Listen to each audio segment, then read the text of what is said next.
All right, and welcome to another episode of Charles Weekly Parti. I'm Charles, and um, I guess I'll just say roll the intro.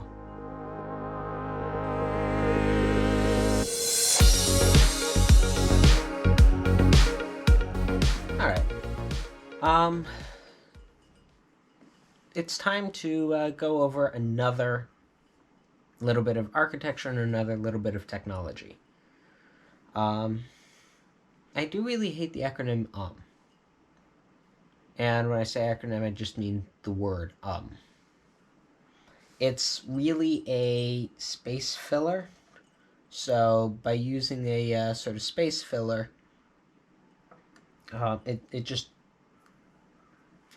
it's not a word that I used as much previously, and in more recent times, it's something I've seen myself using more, and I've seen a lot of other people using more. And I don't know if that just happens to do with more teleconferencing and not wanting people to think that your mic isn't working, or if that's something to do with just wanting to not have radio silence while you're talking. So it's all rather interesting to look at and whatnot. So if you've watched the previous, there it is again.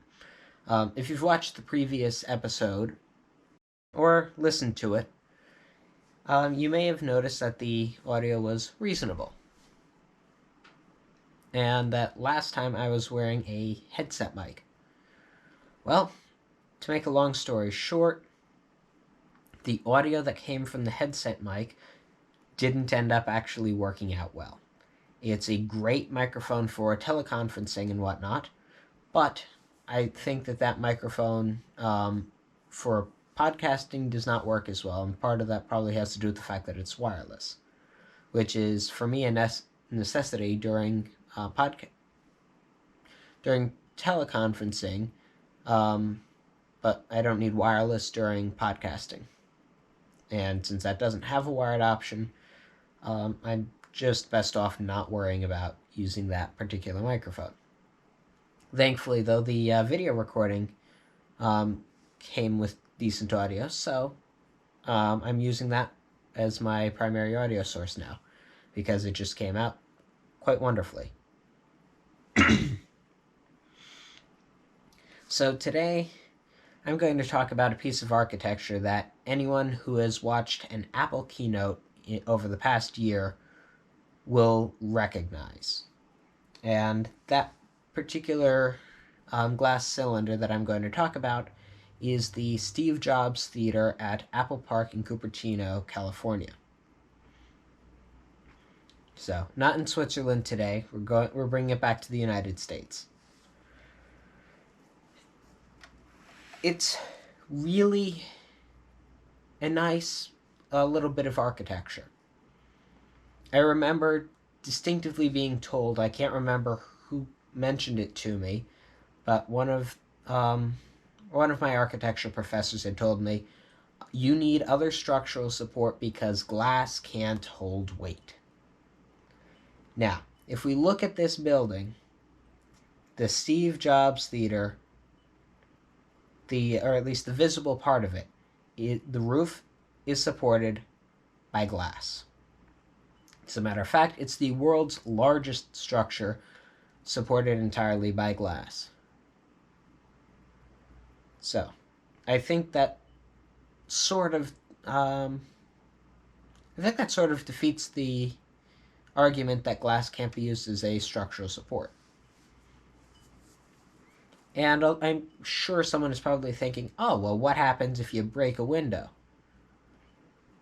If you break one of the windows, won't the whole thing crash? It won't. Well, not if you break one of the windows.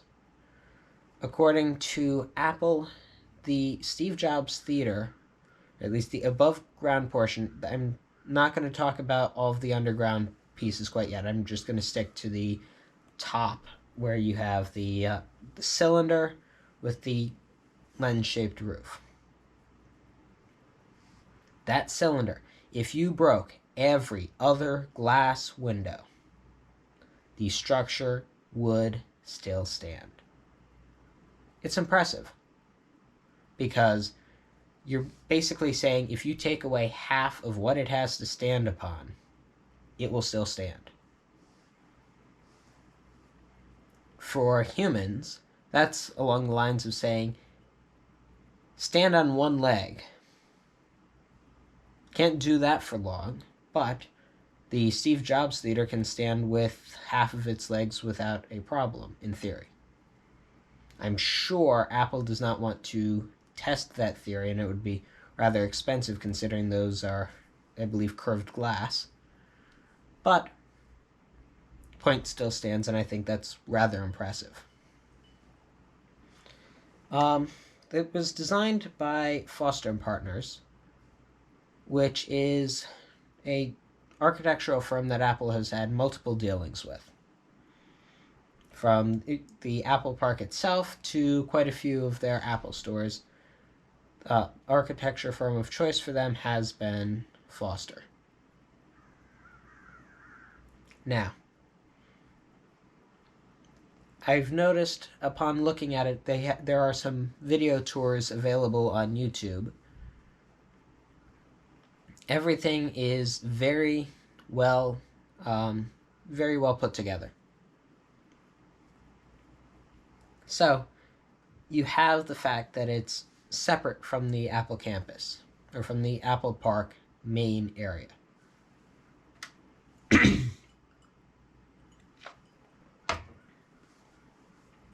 It's located on a small hill off to the side,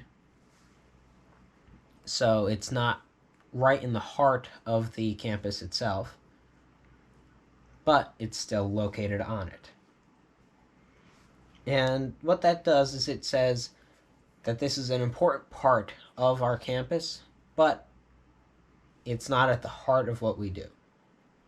It's not the heart of the campus, it's an important piece of it, but it doesn't belong in the center of our campus. So I'm sure many of us have had you have your house, and then you have, I don't want to use the phrase tool shed, because I don't think that would do it justice. But imagine you had an external facility. Let's say you have your house and your garage are two separate structures. And rather than just have your garage as a storage spot, you do a lot of important things in your garage. Let's say that for every Zoom call that you have, you're doing that in your garage because you have everything set up in there, and it's basically your little workshop area. Your workshop, your telecommunications, all that fun stuff. You can do those calls from your house, but you like doing the important ones out there because it's separate from all the hustle and the bustle. And by doing that, you have an important structure that's located off to the side to say, this is important enough that it shouldn't be part of the structure. It should be separate. Because realistically speaking, the main Apple Park building and the Steve Jobs Theater could have been connected without a problem. But there are a few reasons to keep them separate. One of which is wanting to have the different sort of atmospheres, and another would very likely be security concerns. So you can have, there's a laundry list of people you can bring to a theater and not let into your main building. However, there's a list of people that you would like not, that you'd have no problem with coming to your event, but you don't want them going anywhere near your main facility. And keeping that separate allows you to have that flexibility. So, the fact that it's on a small hill and you have to traverse through the sort of park and natural environment that Apple has created on their campus. Really sets it apart, and it sets it in a, you feel like you're walking through nature. It's almost like that nice cabin in the middle of the woods that you weren't expecting to be there. So, and it provides a really interesting dichotomy as well, because you have trees, you have grass, you have everything that seems like it's nature. And then as you continue on towards the theater, then you reach upon this obviously not natural structure. You just see glass. It's a structure you can see all the way through, and you're walking up to it. It doesn't feel like it's out of place, but it feels like it's like the needle in the haystack. It's the calm within the storm. It's something you weren't expecting necessarily to be there, and while it looks a lot different from its surroundings, it still fits in, and I think that's rather impressive. So the building itself is a glass cylinder with a lens-shaped roof. That's the basic piece of it. And it's more impressive the more you look at it, and the more you learn about it. Glass ceiling, or glass walls. In most walls, you have a lot of different things running. So behind the wall that's sitting right next to me you're going to have studs for the support. You're going to have electrical and other conduits running through, not right at this exact spot, but in other spots, and water lines to take care of other floors and take care of your sprinkler system in a commercial building. If you've noticed, Apple doesn't have any of that in their Steve Jobs Theater. You just see glass and ceiling. There's lights in the ceiling, there are sprinkler cutouts in the ceiling, and there's sound system elements and your wireless service pieces in the ceiling. Quite obviously, water can't just magically vaporize and go through air, and then, well, it can, but not in the way of, you can have it controlled so that the water goes, if you need a sprinkler system, the water just turns into vapor, goes through the air, gets to the ceiling, and then unturns into vapor and works as a sprinkler system. No, we don't have that capability. So what's really impressive is that in between those glass walls, you have about an inch gap, or roughly 3 centimeters.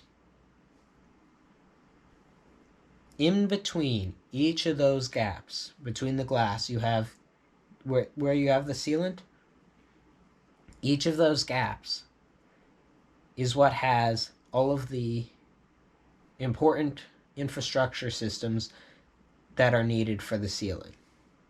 So the power and controlling for the lighting runs through those sealant gaps. The water for the sprinkler system runs through those sealant gaps. The data for wireless communications runs through those gaps. And you're talking an inch. I think that's impressive. By any stretch, that's an absolutely impressive feat.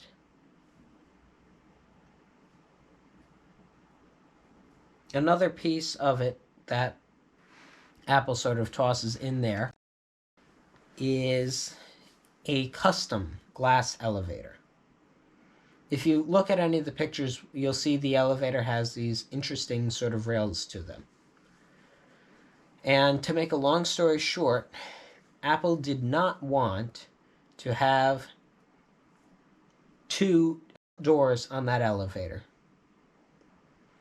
However, they wanted the elevator to enter in different places on the different floors. Take a wild guess how that works. You want one door, and that one door needs to go and provide access to two different sides. That, by itself, in traditional elevator technology, does not work. So, the elevator is circular not just to try and fit in with the cylinder on top, but it's actually circular so that it can rotate seamlessly. So when you ride the elevator down, it actually goes and rotates you, which is a custom solution for that structure. So while you're going down, it rotates you so that when you get to where you need to be for the next floor,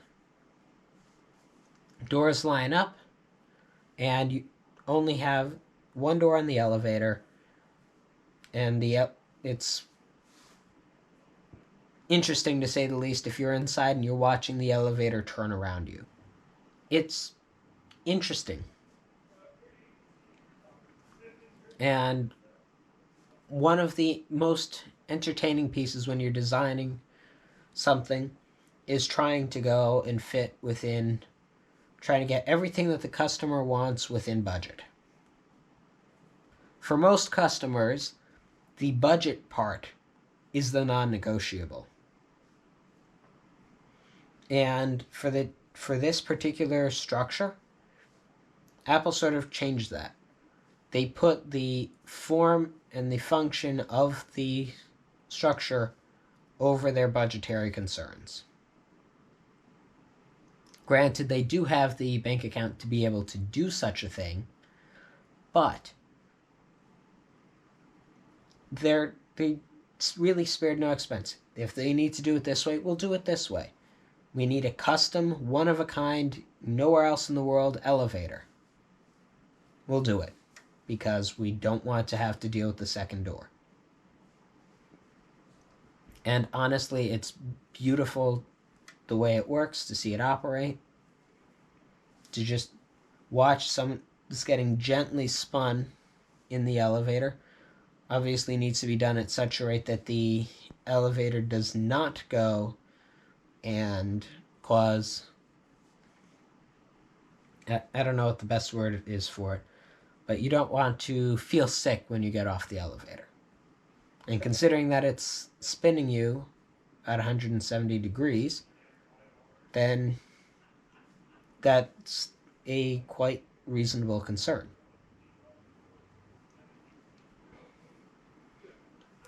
So, I think that's really a fascinating concept. But if you aren't taking the elevator, they do have some nice sculpted, I guess you could say seamless, stone stairwells. If you walk down the stairs, the railings are, rather than the normal extruding from the wall and you grab onto the railings are inset in the wall, which is absolutely phenomenal. It's another example of saying, here's the normal way that you would do it, but we're not going to do it the normal way. We're going to do it our own way.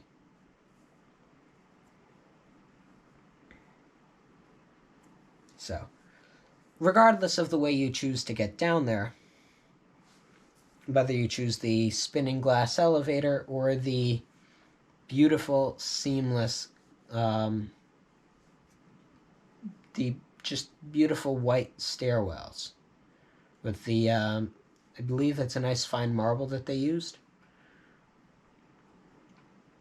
It gives it a unique look, but both ways get you down to a seemingly compressed space that guides entry into the auditorium itself. And in order to facilitate easy entry, rather than have doors to worry about opening to get in, the rear wall of the auditorium goes and opens up to allow easy ingress and egress for the theater. The theater itself is purportedly 1,000 seats. However, the architects have acknowledged that the actual seat count is 921, assuming I'm recalling correctly. So it's close to 1,000, but not quite there. But regardless of the number of seats and the 80 seat difference, each of these seats was designed to give a sort of intimate perspective with the presenter or content that was being displayed. So, no one likes the back seat to feel as if they have to squint to see what's going on. They have to really go and look. They don't feel like they're a part of the experience itself. Whereas if you're in the front row, you feel immersed in everything. And the theater, which is almost shaped like the Wi-Fi indicator, if you want to think about it that way, has each row sort of focusing on that one central point. So, that way, everything is calibrated. Each seat has a decent focus on the task at hand in the theater. So that whether you are 2 rows from the stage or 20 rows, you will still feel like you're a valuable part of whatever's going on. You'll still feel included, and you won't have troubles focusing on it because you're in the back row. Obviously, for the nature of the events that would be housed in there, I can say from some of the views that I've seen, you have quite a few people with screens out so they can take notes and write everything important down for whatever articles they're going to be releasing. But I'd be interested to see if I was actually sitting there, if it's designed in such a way that I don't even have to worry about the other people. If the seat backs are just the right height, which I'm sure that they are going to be, you won't see any of the screen distraction, you'll just see the stage. And if that's done, that's a very impressive feature. Next piece is that while the space leading into the theater itself sort of seems compressed, is it? According to the architects, that space is actually not. So you're fooled into thinking that you go down the stairs and you just have the theater. But in reality, after an event, the walls that make you think that the theater is that focus you towards the theater slide out of the way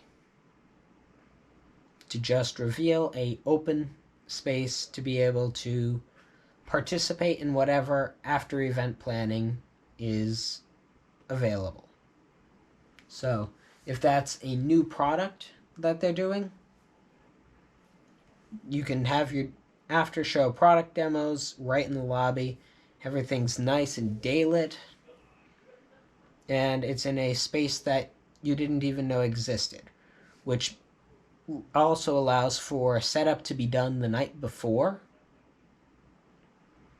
and not have to worry about, hey, there's all the new products that are going to be announced. Because if you have that, then everyone's going to be stopping to look at that instead of looking at whatever you're announcing on stage. And everything that you're going to announce will be spoiled.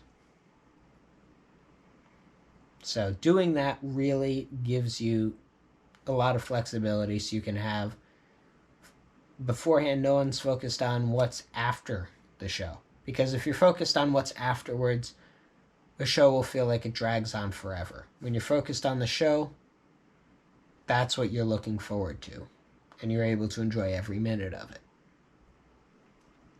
So having that space closed off makes you sort of forget that it's there and lets you focus on one thing at a time. So with all of that being said, everything comes down to, in this particular theater, comes down to the fine details. From the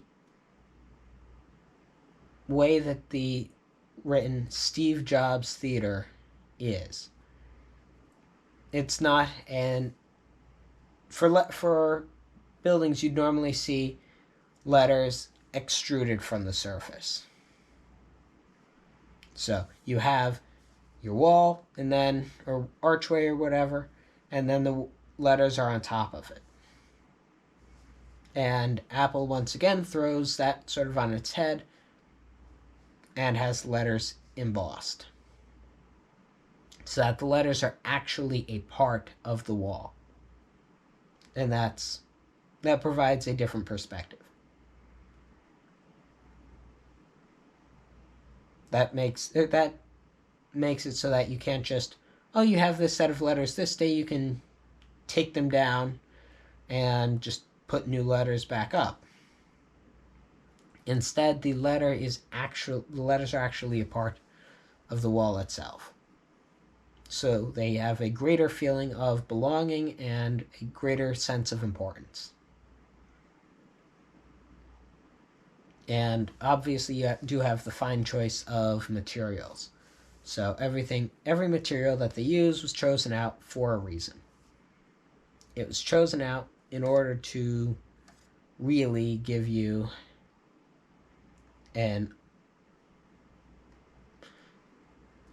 I want to say an important perspective, but I don't think that's quite the right word. I think it gives you an interesting perspective, for sure.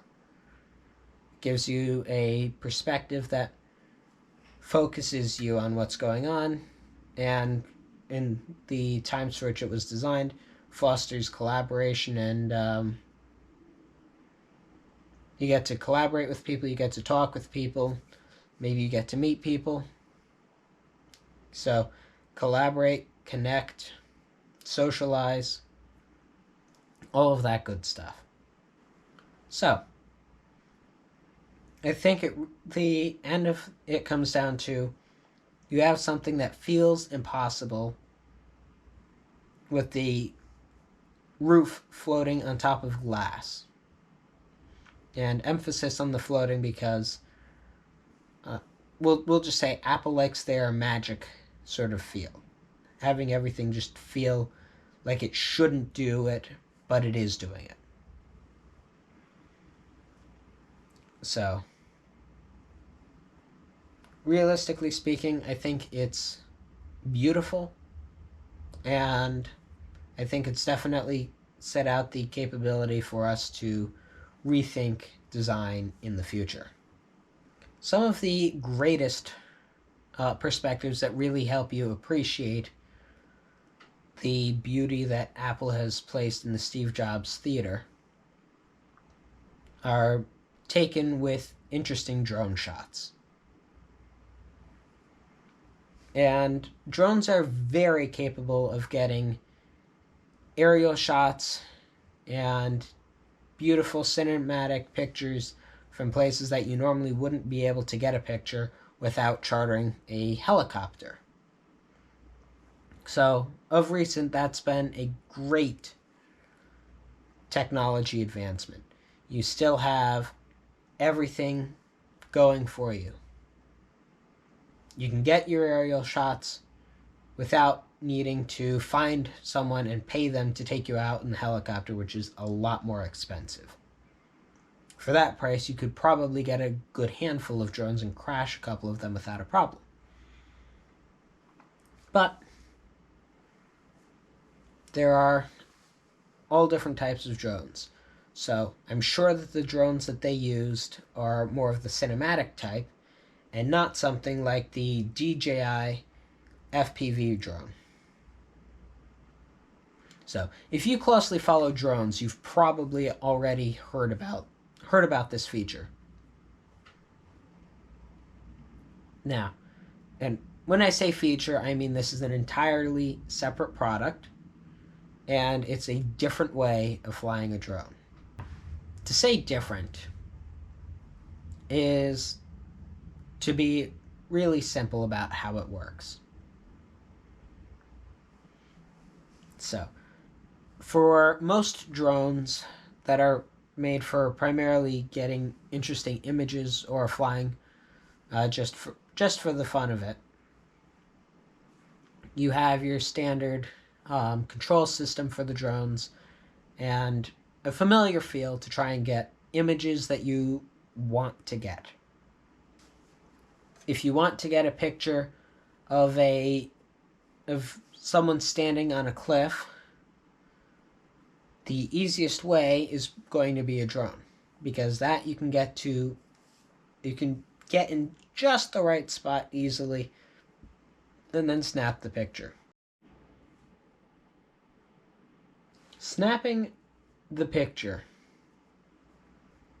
is almost the least fun thing you can do with the drone. You can usually use a drone to get very good aerial video and tons of different angles and perspectives that you wouldn't otherwise normally be able to get. But if you really want to have fun and immerse yourself in a drone, this first-person view drone is a very interesting product. So, normally for your standard drone operation, you have a device in front of you. So, for some an iPad, for some a cell phone, but it's sitting in front of you so you can look at it and sort of see what the drone's doing and adjust the controls based on that. The FPV drone is different in the sense that you have a headset that you put on, so it blocks your face, and basically if you're watching the video piece, you can sort of see I'm cupping against my eyes, but you have a perspective, and that perspective is just you're immersed. The only thing you can see is what the drone sees. In order for that to actually end up working out, you need a lot of different technology features. If it takes a good second for the footage that the drone is seeing to get to you, you can react a little bit too late for things. And a little bit too late can cause a lot of problems, and quite quickly. So, think about it. If you see the drone is headed straight towards a tree, and you see it's about a second away from hitting the tree, and you tell it to duck, if that's a second behind, you've already hit the tree. So, that will go and cause you some trouble.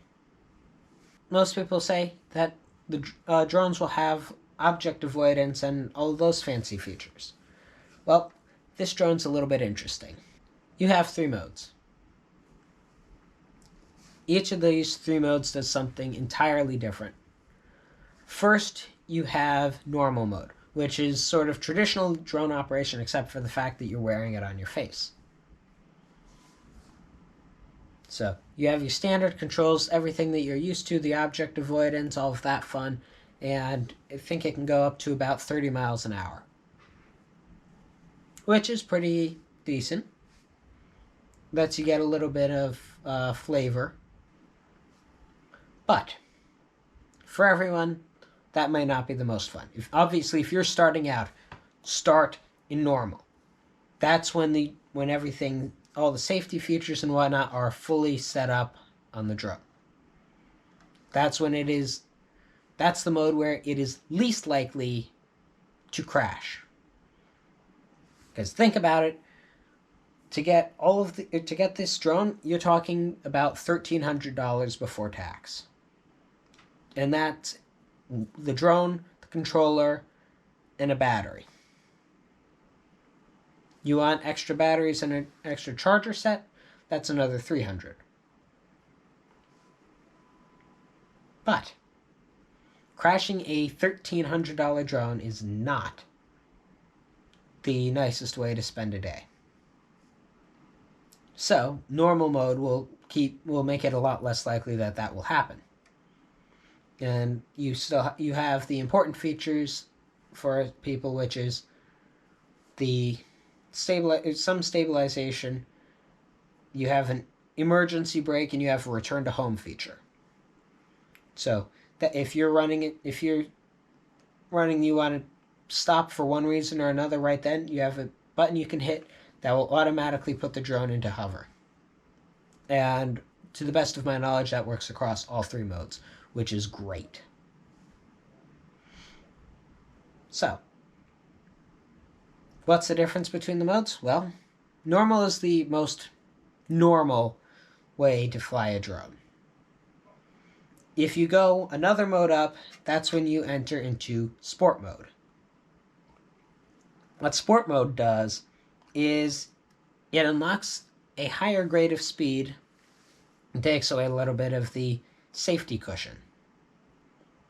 So you can go up to about, I think it's a little bit over 60 miles an hour.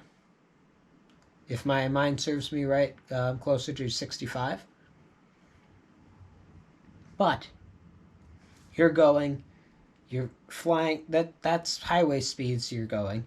So the traditional object and collision detection it does not exist on that mode. So if you are flying straight at a tree, unless you swerve away from that tree, you're probably going to hit it. Now, that's all well and good, right? So now I've discussed the two modes that people are most likely to really enjoy. And I'm not saying that that's the only feature difference, but that is the most significant one that I know of. Manual mode. It is exactly what it sounds like. You have 100% of the control over the drone. And what that means is if you're using the controller, if you let go of the throttle piece, the drone is not going to hang out in the air. You let go of all the controls, the drone will go and fall like a flower pot out of a windowsill. So, if you think about it, you do need to have a good little bit of experience and preparedness in order to run that mode. Because if you make a mistake, that isn't just, okay, the drone will hover. That's if you're flying above the ocean, you let go of the controls and pay attention somewhere else, then guess where that drone's going to be. And I think that's a big reason why you have the headset. Because having the eyepiece on, so all you can see is the drone. You don't have any other visual distractions, because if you get visually distracted while you're in that mode, that's the difference between drone and no drone. So, While manual mode is definitely nice for some people, it's not for everyone, and it's definitely not the first thing you should do if you're getting a drone for the first time. Don't say, "Oh, I'll pop it in manual and try and learn that way." I can say with almost 100% certainty, if you do that, you'd better be prepared to either live without that drone or be prepared to have to buy another one. So, usually, for this type of drone, which is what makes it so special, is it requires a lot of work from a person. For you to have a drone that can have all of that fun, you need to do a lot of work to plan out battery voltages, to plan out propeller speeds, plan how to make sure everything collaborates with one another easily without getting interfered with. And to add features like a return to home, that would be a lot of work, and most of the homemade drones wouldn't end up having something like that, to the best of my knowledge. I've never made one, and I don't know a lot of people who have. I know some people have, and they, I know, did not put GPS in theirs. However, when you have a commercial product like this, that works out pretty well. You can have some of the more traditional comfort features while having not having any special knowledge. Because if you're making batteries by yourself and you do something wrong, batteries are incredibly interesting little objects. If you get anything online that happens to have a battery in it, or a certain type of battery, you will notice when you get the package, there's a warning label on it to inform whoever's carrying it that that thing has batteries. Because do the wrong thing with the battery goes boom. And then you have a different problem. So, when you're doing this on your kitchen floor, if you're doing this by yourself, for some people, the risk of, if I screw up, I'm going to need to run for the fire extinguisher or be watching as the fire department tries to put out my house. That's not something that a lot of people are going to want to do.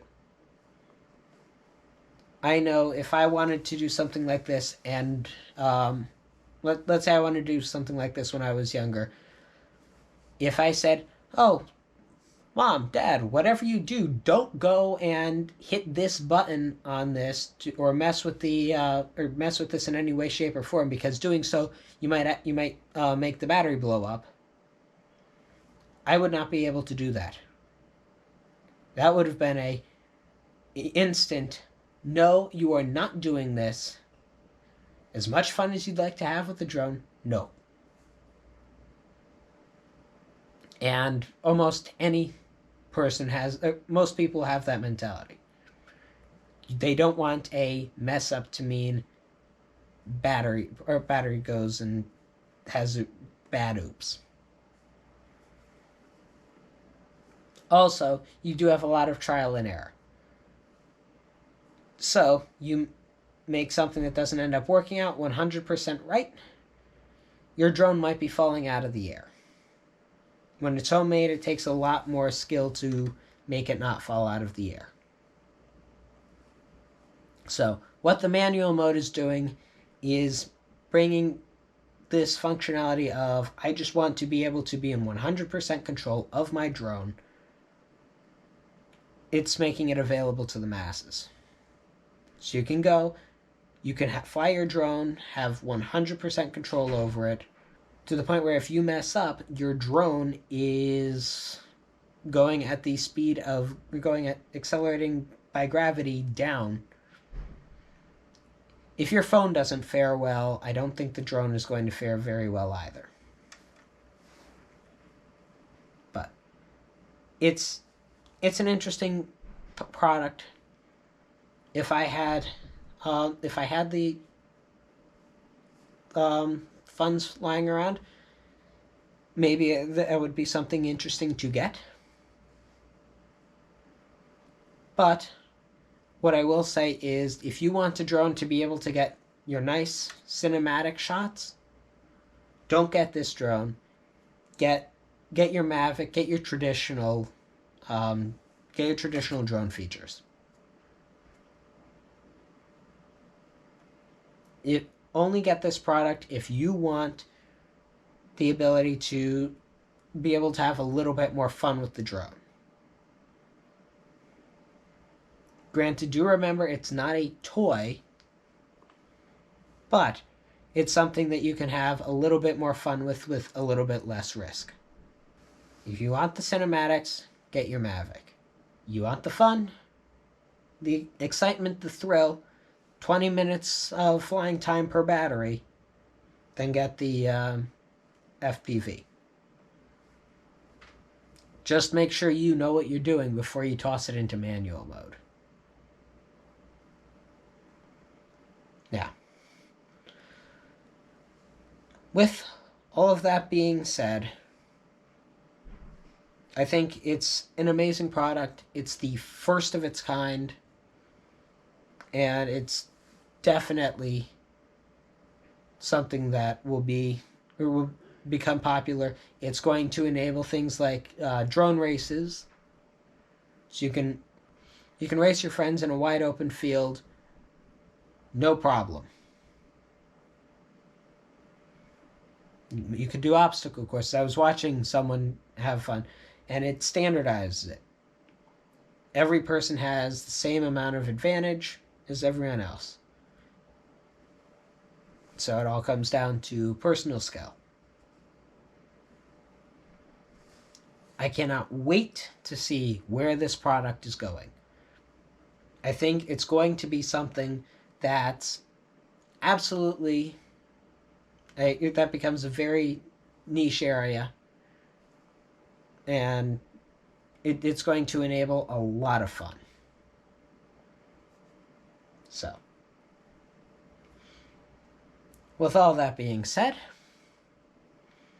I'm not going to be flying a drone this week. I'm not going to be traveling to California this week. But I think for this week, my parti is simply everything is impossible until it's done. People proved that if you have the willpower, time, and the knowledge, you can make yourself a drone that will be able to react 100% to everything that you want it to. Architects proved that you don't need a traditional structural system to hold up a building. So, don't limit yourself based on what you think you can do. If you want to do it, put some focus, some time in, and with enough time, energy, and effort, it's essentially anything is possible. Things may take us a long time. Like the technology that we're using today, whatever you are listening to or watching this podcast on, took a lot of work. It's not going to happen overnight. And some projects aren't going to happen within our lifetimes. But with enough willpower, things will happen if we just put our minds to it. All right. Thank you very much for tuning in today. If you want, please leave a voice message or support the podcast. And you can do this by going to anchor.fm/Charles Weekly Parti. So, take care and stay safe. Roll that outro.